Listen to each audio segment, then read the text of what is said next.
Hi, this is Barbara Venezia, and welcome to Barbara's Bits. This week, I'm at John Wayne Airport to talk with Eric Freed about general aviation and the Legacy Air proposal. I'm here with Eric Freed, Manager of Access and Noise for John Wayne Airport.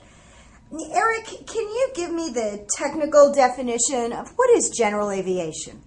Well, general aviation is the private aircraft that operate out of here.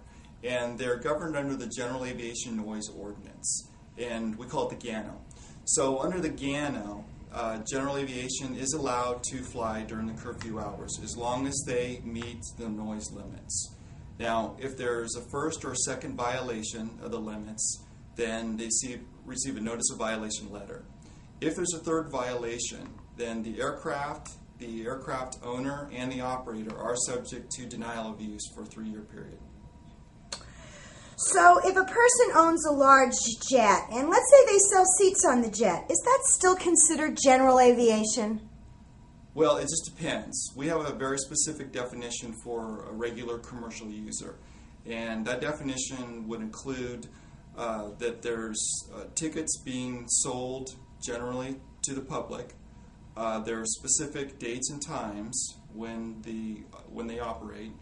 And the third one, and is probably the most important, is that they operate more than 2 times a week during any 3 consecutive week period.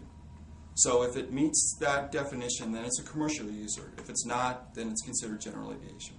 Well, in watching the Costa Mesa study session regarding the Legacy Air proposal, can you tell me, according to John Wayne Airport, does this increase the footprint of John Wayne or not?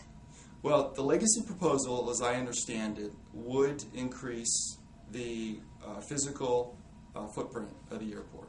However, it's important to note that it's not a project that's being sponsored by the county or the airport.